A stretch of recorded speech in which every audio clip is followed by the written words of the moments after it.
Welcome to this podcast that we have. We have a very, very special guest with us today, someone that works very closely with us at Durham Care Clinic. This is Dr. Damien Wiing. He's a family physician at Durham Care. He's a clinical researcher in metabolic medicine. He is a certified personal trainer through the National Academy of Sports Medicine. And he is also a very, very big enthusiast in exercise and in general wellness. So, and one more thing, one more thing that we have to mention is that you are also a assistant clinical professor at Queen's University in the Department of Family Medicine. That's correct, yes. Which I think is one of the most recent things that has happened in your career. So congratulations on that. Thank you so much. Thank you. And thank you for being here. No, my pleasure. My pleasure to be here to talk about such an important topic. My day-to-day, but also something that sort of holds dear to me in terms of my sort of goals in life as well. So Awesome. So I guess for our viewers and just for me to know you a little bit better, what really got you into wellness and exercise in medicine? What sort of got you all started? It's a tough question, but I think if I really sort of thought about it, going back as a kid, I was into sports, athletics, sort of essentially extracurricular wise, that was really what I did, kind of in an obsessive way, high level sort of competitive sports. And as I got into university and sort of studies kind of took over, I wasn't able to continue that, but I saw an interest in sort of exercise and pursuing, workouts and sort of muscle and strength type stuff. And I think from there, I just have been consistent with it, and over the last over 20 years now, it's sort of been something that I've been passionate about, learning about, and sort of integrating in my life since then. So, of course, relevant to my career choice as well in terms of obesity, weight loss, chronic disease, things like that. So, it sort of molded quite well. Yeah. So, I mean, one of the things that we see in medicine is, we do encourage a lot of exercise, activity, healthy living. What type of barriers are you seeing in your patient practice? There's definitely many. I think if I were to survey my patients, and I do this, unofficially, I think the two things that come to mind are time, number one, which we could all agree is a legitimate reason why people don't exercise, including ourselves at times. And I think the other part that they may or may not realize is sort of their lack of knowledge around the topic of exercise. I've definitely met patients who think they're exercising, and if you ask them, they'd sort of say, yeah, that's part of my life, I do this. But when you really nail down the nitty-gritty, what they're doing isn't really, let's call it, adequate. And then there's the other group who just admit that, it's not something that they have the interest in or even time for. Probably the most common reason I get is my job is, I move at my job. I'm on my feet for 8 hours. I do construction, whatever it may be. And for them, they equate that to, I don't need to exercise because my job is exercise. And I think when you look at those types of patients, more than half of them are overweight, and really, I think the misconception there needs to be sort of looked at and sort of explained, and I guess patient education is really what we're trying to do here with that. Yeah, absolutely. So, from a physician standpoint, what do you consider as a healthy amount of activity? What should our patients be really focusing on in terms of amount of time, let's say, per week in exercise? So there's guidelines on that, and guidelines are just that. They're just a framework to work on. I think depending on age, current activity level, goals in life, I think you can answer that question slightly differently. But just to be sort of keep it as simple as possible, the recommendations now are 150 minutes of moderate intensity exercise per week, or 75 minutes of vigorous intensity, or a combination of both. So you're looking at bare minimum, 30 minutes a day for 5 days of the week at a moderate intensity level would be what we would recommend people do. And that's where you would actually see noticeable health benefits. the next question might be, well, what is moderate? Exactly. Certainly in my practice, when I say that, they're like, well, what does that mean, doctor? What does that mean? Again, there's nuances in how we explain this, but just to keep it simple for everybody, and this is what I tell my patients too as well, is you need to get your heart rate up. If you're moving, if you're walking, and your heart rate isn't elevated consistently or for a period of time, you're not really exercising, you are moving. And I think there's nothing wrong with moving. Certainly it is a very important part of, should be important part of our day. But if we're actually talking about exercise and the benefits of exercise for metabolic health, weight loss, chronic disease prevention, it's got to be at least elevated heart rate as sort of the best gauge for moderate intensity. So I guess that's a great point. So I guess what you're saying is that it's individualized, right? But something that we could maybe apply to everyone is maybe focus on heart rate targets, perhaps, and getting. So there's formulas, and again, this isn't really the time and place to really get into that. But if you are a person interested in this, if you were to talk to a certified personal trainer or someone, a coach, in that sense, they would work with you to figure this out for you. But I'll be honest, 95% of people aren't going to do that. Yeah. So I think the key is for you, if you even invest in a tracking tool, whether it's a watch that tracks your steps at heart rate, Fitbits, Apple Watches, there's rings now that do that kind of stuff. Personally, I think that's the best investment, because then you can actually objectively see how far are you walking or how many steps you're taking per day. You can track your heart rate, so when you do exercise, you set the watch on exercise, and it tracks your heart rate. You can see, oh look, I barely got my heart rate up. I was out for an hour, and that's still great, but that's not truly getting that, reaching that level of moderate intensity. And I think for me, that's the simplest way to do it, and I personally do it. Yeah. And I like to use these objective measures, although some could argue they're not accurate as you can get, but still it's a relative gauge, right? Even if it's for you, if you're doing an hour at a heart rate of 120 beats per minute, maybe the next week or a month you're doing, an hour and a half, or you're doing an hour, but now you're pushing the pace and you're getting your heart rate up to 130. Like, these are the ways you would structure your sort of exercise regimen individually, right? So, I think these fitness monitors, I'm not trying to sell any of them, but I'm just saying I think they are helpful in an average person tracking their progress. Got it. When it comes to medicine, I guess we could even talk about even benefits of exercising certain amounts of time, but exercise sometimes and hopefully can lead to maintenance of healthy weight and just in general cardiovascular health as well. So don't forget, improved sleep, improved mood,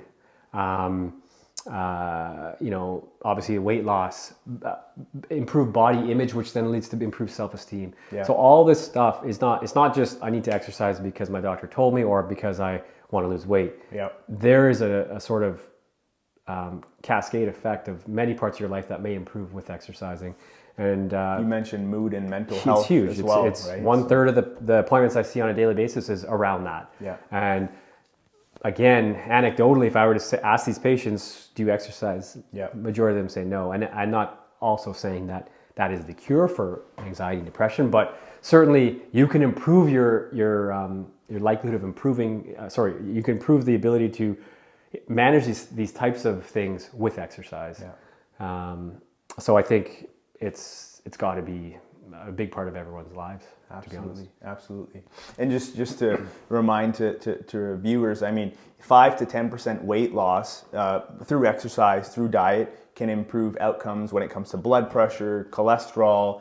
When you're aiming for a little bit of higher weight loss and exercise goals, whether that's maybe 10 to 15%, this can actually lead to treating diabetes or obstructive sleep apnea. So there's just tremendous amounts of benefits. So let's say someone's watching this podcast and they're looking to start incorporating exercise more into their life. Do they need to seek medical attention first to get a clearance of some sort, or can they just slowly start? if you go to a commercial gym Yeah. and you sign up for a program with a personal trainer, they're going to go through a health questionnaire. It's part of the process. Of course, if you disclose to them, I've had a heart attack, I've had a stroke, this or that, they're going to probably go like this and say, okay, fine, you have to go to your doctor and get clearance before we implement any program. So there is a small amount of patients that might require some, let's call it, medical reassurance from a medical doctor. Yeah. But I don't think that's the majority of people. Yeah. I think what we're talking about today isn't like, I'm going to go start crazy exercise workout regimen and start squatting and bench pressing and all this kind of stuff. We're talking about moving, but with some purpose, right? Yeah. And I think that's at bare minimum what we're missing. And Yeah. if more people did that, we'd have less people overweight. It's as simple as that, right? Right. Yeah, and I think going and seeking professional guidance is absolutely appropriate for especially people who have no idea. Otherwise, it's just overwhelming because they're Googling stuff, they're watching YouTube videos, they don't really know. And then, the one thing that I don't sort of like about the way I practice in Ontario here is I don't have time to explain this to patients. I'd love to sit there and spend an hour looking at their medical profile, setting goals with them, walking through nutrition options or ideas. But as people know, in Ontario, there's not an option for family doctor. Like we're trying to see all these patients in 10, 15 minutes. We just don't have that capability. I wish it was out there, or there were places where patients can go that didn't cost, annual gym memberships to get this information, because I think it would change the way our health system is used in the future. It's just not something that's really based on government sort of policies and sort of restrictions for what doctors can and can't do. I think we're a bit handcuffed, but that's what we're trying to get out there, because I think preventative care is the key to the future of our health and the health system, right? Everyone knows the burden on chronic disease on the healthcare system. So I think that's one of the unique things about the way that you look at medicine, because we can't just generalize this to every physician, right? But I think it's important as a patient to know that there's a place for medicine for sure, but there's things like healthy eating and activity and exercise that I think are sort of lost, right? When 100%. It comes to today's society. We spoke about it earlier, how that exercise is one of those things that is not the norm anymore. Mm-hmm. I think it's one of those things that we sort of need to get back to. And as physicians, we need to, just like you do in your practice, encourage patients to be as active as possible and look at that. And I think one of the other things is a lot of the times, we don't look at other types of providers, whether it's certified personal trainers, dietitians, nutritionists, these types of adjunctive sort of care folks that can add benefit to one's health. So always, I think we should remember, and for patients' sake, just remember there's medications, there's a place for medications, but eating healthy and being as active as possible is really key as well. And it's actually a part of almost every one of our guidelines, right? The number one thing is lifestyle, changes, right? Yeah. So I mean, it just doesn't make sense to try to address weight or a specific disease like diabetes and just say, take this, see you later. Like, you're literally not dealing with the underlying problem. I'll be honest, like the way it is these days, that's sort of what many patients want, is just the easy way. It's just the path of least resistance tends to be what humans tend to seek out. And something like, these drugs now, you inject once a week, you lose some weight. It's all great, but what happens when you plateau at some point, right? I think that's a great point I wanted to make. Just talking about injection medications, we have this misconception that with these injection medications you lose weight, and we automatically assume it's fat loss. But can you talk a little bit about the type of weight that patients may lose? Yeah, I mean, weight loss in itself as an absolute thing is great in general. But I think what we have to think about it is more so fat loss versus weight loss. Because when patients get on these drugs, they can definitely lose weight, and for them it's amazing. It's a boost mentally. It's a boost for us as doctors seeing this, and that's sort of what one of the goals were when we start these types of medications. But what's sort of lost in that is weight is a number.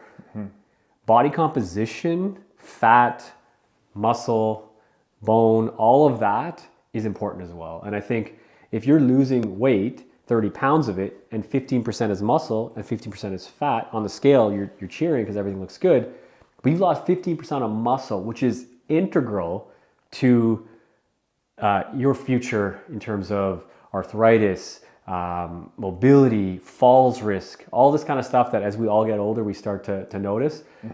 Muscle being the one guarantee, not the one guarantee, a guarantee every decade of life after 40, the muscle mass is dropping.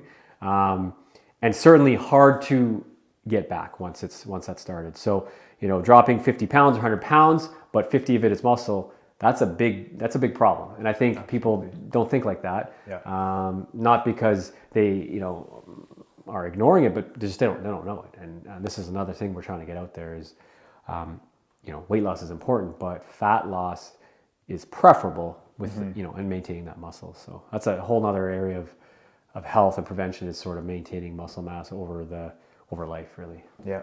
One thing I will say just to get out there to people watching is, you don't have to be at the recommended exercise guidelines today. So if you never exercise, or you literally sit around 12, 14 hours a day, and then now you watch something like this, or you hear it, you're like, I'm going to do it, New Year's resolution, it's coming. Yeah. You don't go from that to, I'm now exercising 150 to 200 minutes a week. Right. I think that's a recipe for injury, failure, because, the goal is set too high. I think it's important for people to know that exercise is a lifetime process.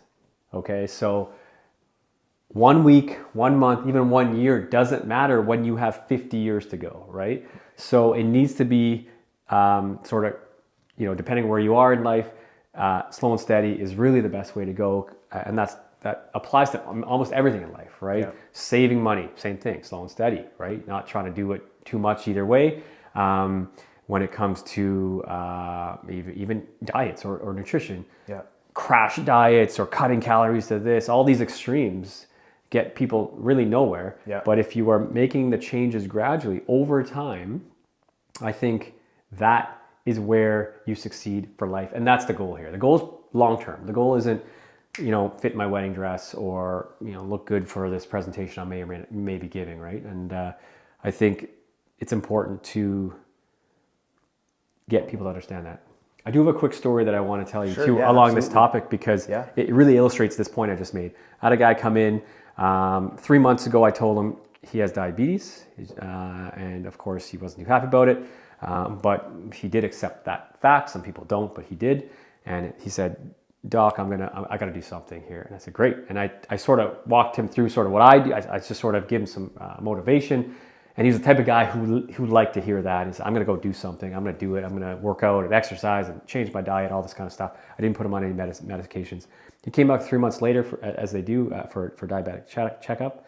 And his A1C was down. His blood sugar was down a little bit, but not dramatically. And he was down 3 pounds. And he was very unhappy. He was very unhappy. He was like, he's like, Doc, actually, when I left your office after about 6 weeks, I was down 10 or 15 pounds. I think he said 10 pounds. And then whatever happened, I just sort of lost focus a bit. And then here I am. And then I was like, I said to him, you were down 3 pounds. Mm-hmm. 3 months ago, you were 3 pounds heavier. 3 months is nothing in the course of this. You're 55 or whatever he was. I said, what if you dropped 3 pounds every 3 months for a year? How many pounds is that? That's 12 pounds. 12 pounds in a year is great. And again, you can break it down into percentage of weight, but if he did that for 2 years, that's 24 pounds consistent, not yo-yoing and up and down.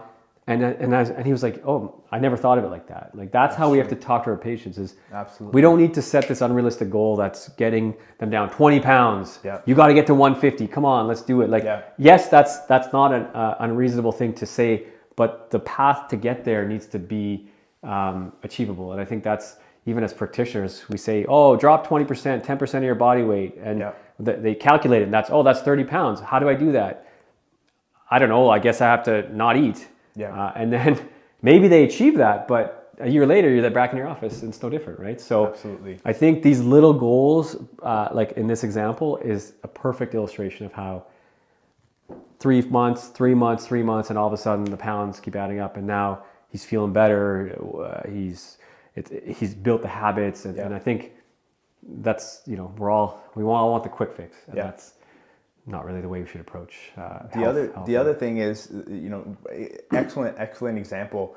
In that patient, the patient could have lost 3 pounds, but body composition is very important too, right? Exactly. And when we talk to our patients, we oftentimes try to avoid using BMI and weight as well. I think the better measure is the height to waist ratio. So your height in inches or centimeters, your waist should be roughly 0.4 or 0.5, or like half of what your height is.